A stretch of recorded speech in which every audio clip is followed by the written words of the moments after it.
welcome to this India Today special. As the world and India reel under the impact of the coronavirus, the future for the global and Indian economy looks increasingly uncertain. To make sense of these uncertain times, I'm joined by a very special guest. Please welcome Ruchir Sharma, best-selling author and global strategist and investor based in New York, one of the world's most respected voices. Appreciate your joining us, Ruchir. Thanks, Rajdeep. Here on India Today. The most obvious question. Right. How bad is the corona impact going to be on India and the world economy? Will it get a lot worse as some fear? Right. So let's just put this in perspective. And this situation is changing very quickly. The early estimates suggest that the global economy this year will contract by 1%. This is the early estimates that are coming in from the various research houses. Now, to put this in perspective, the last time the global economy contracted was in the 2008-2009 global recession by a similar magnitude. So you already, given the damage that's been done in the last few weeks, you're already pricing in something very similar to what happened in the 2008-2009 global financial crisis. There have been about 7 global recessions over the last century. And it is very rare for the global economy as such to contract, because there are always countries like China, India, which register some positive growth rate. So this is the unprecedented nature of the shock. Now, people are expecting a 1% contraction, assuming that activity begins to resume some sort of a normal path by May or so of this year. If that does not happen, we're looking then for the worst global recession since the Great Depression.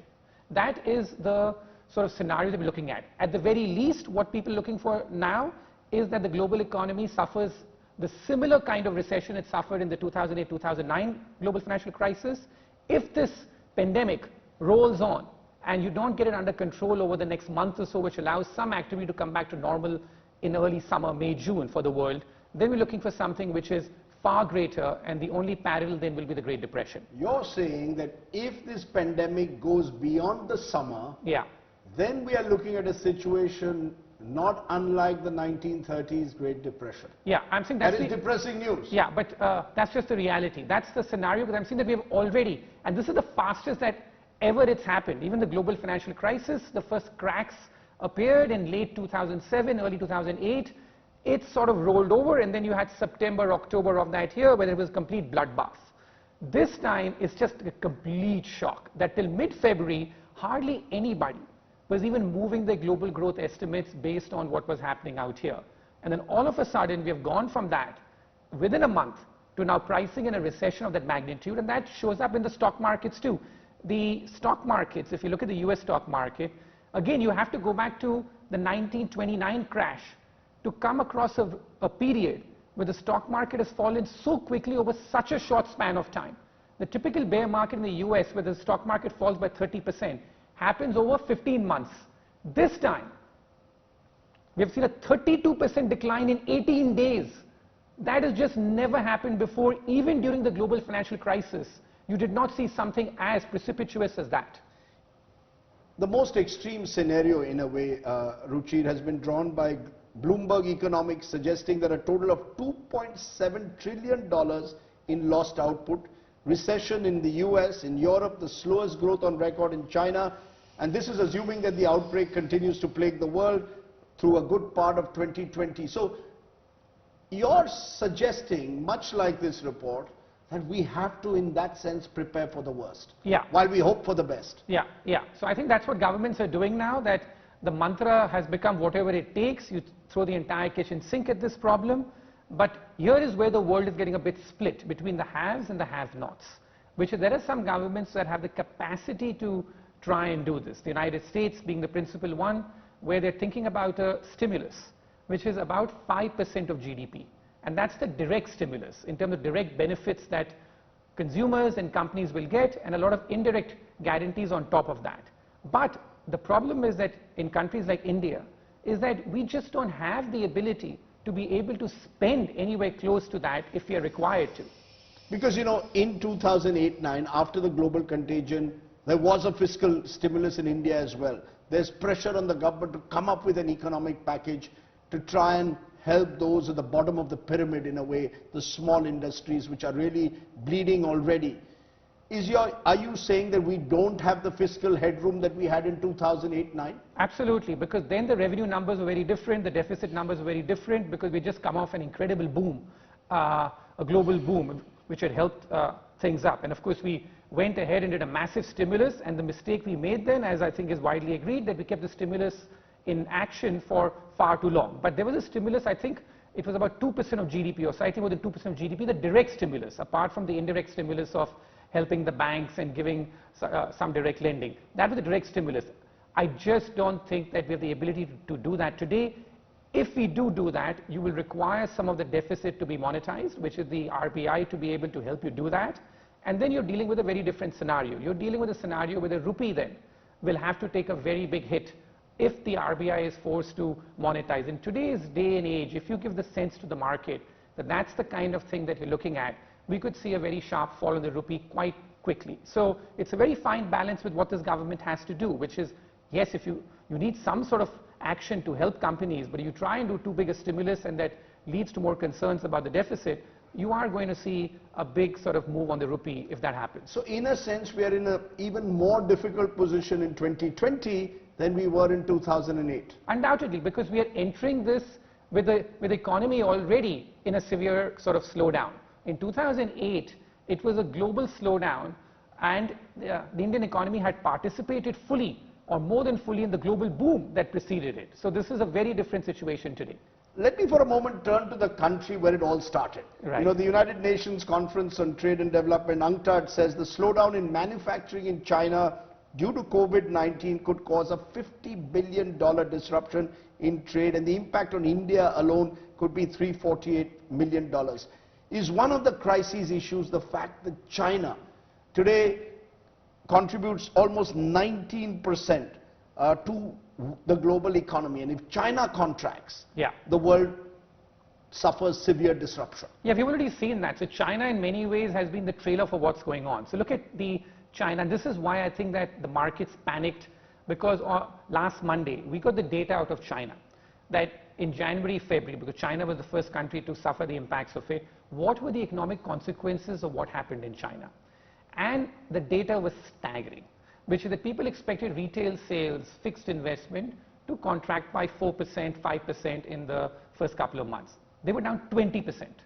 So the Chinese economy in the first quarter, the best estimates I've seen, is expected to contract by at least 5% or so. These are the estimates that I'm seeing. The Chinese economy in the last 40 years has possibly never contracted ever since it started opening up to the world. So this is how unprecedented it is that the Chinese economy is likely to contract in the first quarter of this year. And the full year estimates for Chinese growth, this is again assuming that now activity in China is resuming to normal, as you know. So in fact, the one bright spot that everybody points out to in the world today is China, just because of the way that the Chinese economy has been able to come back and how activity is limping back to normal.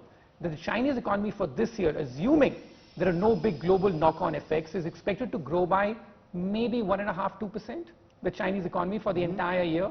So we're looking for China to maybe grow by 1.5%, 2%. We're looking for US, Europe to all contract.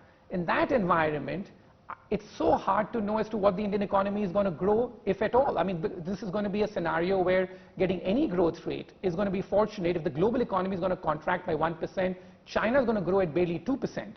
I think that's, and this is all assuming that the pandemic peaks in, let's say, May or so. If it doesn't peak in the next month or so, at least the growth rate in new cases, then even these scenarios, which are now the base case, I think get turned into something else by then. You know, because there are those in government who continue to say 2020-21 India will grow at 6.5%. You seem to suggest that this is all entirely now dependent on A, how soon the pandemic comes under control, B, possibly how soon China actually recovers and pushes the world economy in a sense back on the growth path. But 6.5% would be at the moment living in denial. For the fiscal year? Yes. Oh yeah, I mean the chances of us achieving, even before, and this is one of the topics that I would have said, so anyway, I'd said this in fact at the beginning of the year, that given how the global economy was growing even before the outbreak of this pandemic, the probability that any country can grow much above 5% today is very low, because the entire global economy has changed. We people have this anchoring bias that, oh, we grew at 7-8% in the 2000s and we did it until 2015 as per the official data, so we can continue to keep on sort of using that as the template as to when we'll go. No, the global economy has completely changed. We're in an era of deglobalization. We're in an era of incredible amount of debt, and also where the demographics have changed. We are not going to be able to grow at 6-7% even under normal circumstances, according to me. Now, after the pandemic, I think that if the Indian economy, I have no idea in terms of what the growth rates will be, the numbers here we don't know, but if the Indian economy can even grow at 3%, I'd say, if China is going to grow at 1.5, 2%, if you can even grow at 3, I think that will be a miracle enough given what's going on. So let's not get lost in terms of what the government says and what the numbers say. There's just no way we're going to be able to grow at these growth rates, even if the pandemic hadn't broken out. And now that it's broken out, I think that 3-4% will be a miracle to achieve in this scenario. You know, Ruchir, there are some who suggest there's an opportunity that India could become the manufacturing and supply hub for inputs for those global companies that are looking at options to China. You know, set up SEZs across the country. This is the time to give benefits and try and find ways to emerge as an alternative hub. Is that possible? Yeah, I think, this era of deglobalization first is going to continue. So I think what you have to understand that the pie is going to be smaller, because in the era of deglobalization, the number of companies in general that will want to set up offshore facilities is going to be much more limited. And then even the traditional model of exporting away to prosperity, where all these miracle economies from Japan, Korea, Taiwan, China, Singapore, they were all able to export their way to prosperity. That option now has been curtailed just because you've got protectionist measures coming up everywhere. So let's be clear, the pie is smaller. Now within that pie, can we get a bigger share? Yeah, we could get a bigger share, because I think whatever factories people set up, nobody wants to set up 3 factories in China anymore. At best, you do 1 in China, 1 in Vietnam, and 1 maybe in a Bangladesh or India. I think that's the thinking that's there. So yeah, I think that is the opportunity for the next 5 years. The immediate problem we have to deal with is the fact that the global economy is sinking very quickly. We have a global recession baked in. That is undeniable. A global recession baked in. Oh yeah, in terms of the fact that we're going to have a global recession this year, I think is now a certainty.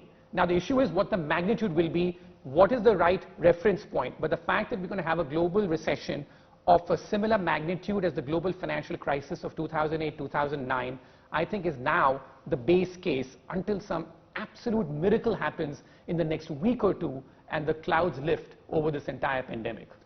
Where does India stand relative to some of the other emerging market economies that you just mentioned, the Vietnams, the Indonesias, the Thailands? Are we in a better place than them? So far, I think that, so there are 2 things going on. That one, yes, given our more limited exposure to global trade and also to China, you can argue that some of the impact is a bit less. Even things like tourism. There are economies like Thailand in the region which are getting completely ravaged because they're so dependent on tourism. So the fact that we are a bit more domestic oriented, a slightly more insular than these economies, does offer you less in terms of the direct growth impact. But that's where the good news ends. The bad news, as I said, is that our ability to respond to this crisis is very limited compared to many governments, given our starting point on the fiscal situation. The fact that you're being forced to raise excise duties on oil and other products at this stage, even as those prices are collapsing, just tells you about where the government finances are currently. You know, the other X factor in this crisis is the country where you spend a lot of your time, the United States. Yeah. You know, some worst case scenarios see the US economy going down to 0.5%, something that you seem to agree with. No. It could, you know, it'll Negative growth rate. Negative growth rate. Yeah. Many suggest negative growth rate. Yeah. Is that therefore the big variable? How quickly does the US economy recover? There's the Chinese economy, yeah, and there's the US economy. Right, and I think that this is where the scenarios become very dynamic, because the single most important statistic that everyone is focusing on in the United States, in Italy and globally is when does the growth rate of the new cases peak? The growth rate of the new cases, this is a bit complicated, it's not just the new cases but the growth rate. That peaked in China in about mid-February, about 2 months after the outbreak of the disease out there. After taking massive draconian measures that it peaked in about 2 months or so. So now you're hoping that this thing in the United States too, that you need to see a peak in that in the next month or so. If you don't see a peak in that in the next month or so, then I think that you're looking at much more dire scenarios. So yeah, the variable is undoubtedly the United States, but it's also how it's spreading globally. Because look at what's happening in Europe, that Italy is at the epicenter of it, but Germany, UK, it's coming in waves, and that's what's creating this entire uncertainty about the global economy. In India too, we are all anxiously waiting for what happens next week. Are there any signs of community transfer or not? And that's going to determine so much on this. There are so many theories about these things. So I think the problem with this is coming in waves. There's no sort of, even as China has sorted it out, Korea seems to be sorting it out. It just keeps coming in waves in Europe, in US. Now we're looking in India as to what the effect is going to be. So far, the numbers look okay compared to the rest of the world, but we don't know what the testing is. So I think that it's coming in waves, and this has to dissipate. But yeah, undoubtedly that how the US economy does determines on this one single important variable that everybody in the world today is tracking: when does the growth rate in the new cases peak? What we are also seeing in all these countries, many of which you mentioned, US, all the European countries, Canada, Australia, Germany, France, governments announcing major relief packages. A kind of safety net for those who are worst affected, tax breaks, cash handouts. Is that going to be the response of the world? Is that the only response at the moment that the world has to this? In the history of the United States, this has never happened that I can remember. The most important date after Christmas, which doesn't change, is April 15th, which is the filing of your tax returns. Mm-hmm. It is sacrosanct. They have pushed that back, as you know. Mm-hmm. So what you're seeing is an incredible amount of flexibility on part of governments, and a lot of trial and error too, in terms of what works, what doesn't work. Because one is the direct amount of stimulus you give. Two is that how do you prevent a financial crisis? Because remember what's happened out here, that you have all these companies sitting on record levels of debt, and all of a sudden your cash flows disappear, and your scope for financing the debt, going back to the market, getting more debt to keep on going, is very limited. So the data that I sort of have quoted in my past writings is that in the United States, 16% of companies are defined as zombie companies. So these are companies that don't even earn enough cash flow to pay their interest. So they're constantly forced to go to the market to keep refinancing, and as long as the market was open, you were able to do that. On top of that, you have a whole bunch of companies where the cash flow is just about enough to pay your interest payments. The cash flow disappears. Now all of a sudden they become zombies in a very short span of time. This is unprecedented, that you have so many zombie companies in the world. In India, I don't have a comparable data set that the BIS has done, but the best data that I've seen from some of the investment houses such as Credit Suisse show that the comparable number for India is about 18%. 18% of Indian companies could be zombie companies. Yes. Because I read your piece on zombie companies, and you said that many of them could collapse. Like in 2008, it was the subprime crisis, but now you're looking at an even a bigger challenge. Are we suggesting that a number of Indian companies, possibly 18% of our companies, could actually go belly up or be in a serious crisis with potential job losses as a result? Yeah, so in terms of, unless they are helped out in some way, so this is one of the things that the RBI is discussing, much more regulatory forbearance, how do you not recognize bad loans, how do you push that out, get easier on terms. So yeah, so that tells you about the vulnerability of the global financial system, including in India, that in 16% is the number which I know is reliably done for the United States by the Bank of International Settlements, and 18% is the number I've read about India from some of the like investment houses out here. So that's the magnitude of the problem. Remember, like in places like the United States, 20 years ago, that number was like 3-4%. So this number has exploded because the very low interest rates have allowed these companies to keep on going. But the moment now you have a shock to the system, refinancing is becoming a real problem. So therefore, the big risk in this crisis is that this is not just an economic slowdown. If it lasts, then you end up getting a financial crisis on top of it, because the recourse to financing disappears. Frightening scenarios that you're painting, Ruchir. For a moment, let's look at the political impact of this. This is a presidential year in the United States. Does what has happened over the last month in the United States in particular, where perhaps the US was caught unawares or napping by the outbreak, make the Trump presidency more vulnerable in any way? Yeah, the betting markets have certainly shifted. But I think that, so the betting markets today really say that this is going to be an extremely tight race after sort of predicting a couple of months ago that Trump was going to run away with it. But here's the thing about the United States, which I think we sort of don't quite appreciate, just how polarized things are. So if you look at Trump's approval rating, it has moved in the narrowest band of any president in American history. It just doesn't move. So even after the incredible criticism that he's faced over the last couple of weeks for first having been in denial, for being too slow to react to the crisis, his approval ratings have gone down by maybe 2 points, right? So it just is incredibly polarized. You switch on television in the United States today, and what Fox News tells you is something so different from what CNN tells you. And the bases react accordingly. Like in the data that I keep quoting here is that for CNN, more than 60% of Democrats trust CNN, only just over 20% of Republicans trust CNN. On Fox, more than 60% of Republicans trust Fox, only 22% or so of Democrats trust Fox News. So you've got two complete alternative realities. Fox is giving the image that the president is acting really well, he's acting presidential, and we need to stand behind him, and you cannot criticize him in a time like this, and that sounds familiar. I think that that's the sort of narrative being painted there. On CNN, it is the endless list of Trump's sort of failings. One denial after another is what they keep telecasting. So those are the two reality shows going on. The fact is, it's an incredibly polarized environment, and the odds are 50-50 because the bases just don't seem to see anything wrong or anything right with their leaders or opponents respectively. One interesting fallout possibly of the coronavirus outbreak, some suggest, is the rise of, once again, or in a consolidation of the strongmen populist nationalists. You know, a fresh wave of nationalism, more xenophobia, keep out the immigrants. Do you see that actually happening? That could be one potential fallout of what's happened in the last few months. Look, one of the big themes that I've written about a lot in my last couple of books has been about deglobalization. I just feel that that theme gets accelerated given what's going on, that the companies get more risk averse, immigration, borders, yes, absolutely. So I think that is the continuing fallout, and this just accelerates this.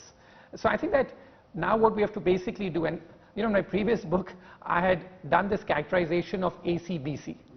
And that time, this is 2016, I'd spoken about BC being before crisis, being the 2008 financial crisis, and AC being after crisis, AC-BC in terms after global financial crisis. Now, I think it's going to be the same AC-BC world, but AC is going to be after coronavirus, BC is going to be before coronavirus. So it's from very interesting, Yeah. Ruchir, but how do you therefore see India as a country which again is seen to be run by a populist strongman in Narendra Modi? What can he potentially do in a way to give a sense of confidence that better times could be there on the other side of coronavirus? I think he's doing what he can. Like he's following the global playbook in terms of, you know, having these measures of quarantine, social distancing. I think he well realizes the limits of these policies in a country like India, given the sort of, you know, way people live. But I think that the most important decisions that he'll have to make, not just him, I think leaders around the world will start have to making very soon, is the trade-off between these measures and the economic costs of doing this. Because the longer these last, the terrible it is for the economy. And I know that this doesn't quite sound right at this juncture, but asking that question, that if you keep, if you're being forced to choke the economy off, how many people are going to fall through and don't have a social safety net? You know, we think a lot about the rural poor, and we've got programs and schemes for the Kisan, for the rural poor. What about the urban poor? These are people being directly impacted by activities shutting down, the roadside stalls, the corner, you know, markets, store, exactly. Yeah. All these people being shut down, and they don't, and much more poor people, they're being, you know, and they all live together in such close proximity. What's going to happen to their future the more you continue with this? So I think that this is a policy choice that people have been forced to make going back to the Spanish flu. In fact, it's so interesting. At the time of the Spanish flu, the 1918 big episode, the US president refused to even acknowledge it, even though you had a devastating outbreak and a massive scale. To put that in perspective, as you well know by now, a quarter of the world's population, about 500 million people at that point in time, got infected. I think 50 million died. And the US President, Woodrow Wilson, refused to even acknowledge that this was going on because of the fear that this would lead to more panic and the economic costs that it would lead to. And the US at that point in time did not have much of a social safety net. That came through after the Great Depression in the 1930s. So I think that that is the fear now, which is that how much do you carry on with this? What are the economic costs of this? And even the US, these debates are starting. And in India, the debates are even more pressing, given the lack of social safety net, particularly for the urban poor, where I think the impact will be most severe given the shutdown in economic activity. So it's interesting that the longer you stay with the shutdown, which is necessary at one level for social distancing to control the corona outbreak, the more will be the impact on the economy. Yeah, I think that that's a very clear trade-off. It's not been just faced today, it's been faced in past pandemics. Therefore, the whole critical issue is that we just have to hope and pray that in the next 3 to 4 weeks, a month at best, this thing begins to dissipate. Because if it lasts longer than that, you're going to be forced to make some very serious and unpleasant choices, which you're already being forced to do today. Sure. But then you're going to be forced to do that, because if you then look at what is the economic devastation on people's lives, I dare say in terms of starvation or deaths, whatever that you can have, if you continue with these kind of stuff, that's the trade-off you'll have to make then. And this is not just true for India. This debate is really beginning to start in the US as well now. Because, you know, there are those like Arvind Subramaniam, former chief economic advisor, who are saying this is a moment for multilateral institutions to step into the vacuum. If nation states can't do it, then the World Health Organization, the World Bank, the IMF have to step in and, in a sense, insulate the world from the shock of a global pandemic. Yeah, that's one. If philanthropists have to come out there and spend more in a way to protect the poor. Yeah, I think that's going to happen in India. I just hope that we don't have a great culture of philanthropy, but I think that if we see more of that in these times, in terms of that's what the rich can end up doing, I think that will obviously be a very good cause to do, to think much more about that rather than just how do we social distance and protect ourselves, which is important. But I think that philanthropy in this time is going to be very critical. Yeah. Ruchir, you're speaking about a market meltdown globally, but what about the Indian context where, you know, there's this growing sense of anxiety over what tomorrow will bring in the markets? Right. So just put this in perspective as far as India is concerned, that the market's down just over 30% in this episode. What is really shocking is the pace of the decline, just like what's happened in the US. Because in any year in India's stock market history, we typically always have a correction of around 20% plus. The fact that we've had more than 30% is extraordinary. I think there have only been about 4 to 5 years in India's stock market history that we have had a decline of this magnitude in any year. But here is the data which sort of is both comforting and also disconcerting. The Indian stock market today in dollar terms or in inflation adjusted terms is well below its 2007 high before the global financial crisis. So this has been a completely lost decade, if not more, for the Indian stock market. So my hope is that we are reaching such levels of valuations in India and in some other emerging markets like Brazil, which are in fact at the low point of the global financial crisis of 2008, where this begins to look interesting for the next 3 to 5 years. I'm not saying today or tomorrow this is going to turn around, but the fact that you are now at levels which are below 2007 and 8 highs that we hit in the previous cycle, at least in dollar terms and in inflation adjusted terms, in local terms here, I think tells you about the devastation that's taken place in this market. And this is talking about the main indices. If you look at some of the other sort of smaller cap, mid cap indices, the devastation has been even greater. So that is disconcerting at one level, but the good news is the fact that we are possibly getting to levels now which typically mark the start of a longer term uptrend, because things are so depressed. Unlike the United States, which has been on a tear as far as the market's concerned and has only now, after this correction, returned to its long-term trend, the Indian stock market and emerging markets in general are well below what their long-term trend is. And so therefore there may be more scope in the next 3 to 5 years once this crisis sort of stabilizes. One final question, Ruchir. New York in lockdown, the city where you work, India, your home country, in virtual lockdown. How are you keeping yourself occupied? It's tough, but I think like all of us, we just have to sort of learn to cope with it, do the best we can. But yeah, so we're all working online, as you know, and just trying my best to continue with my passions that I can, which is running, which is my form of meditation. But yeah, so I think that just trying to sort of keep the balance and keep the perspective, and also keeping the long-term historical perspective in mind that people have gone through a lot worse. They've gone through wars, they've gone through famines, and I guess all of us in our, at least once in our lifetime, this generation, I guess it's the law of averages that you have to see something like something as grim as this. That's just the reality of life. So just keeping that in perspective and retaining your sanity by running and doing the form of meditations that you want until this cloud passes by, I think is the best that we can do. We hope that the cloud passes by sooner rather than later. It's probably the biggest story in a sense, in that sense of our times. Yeah.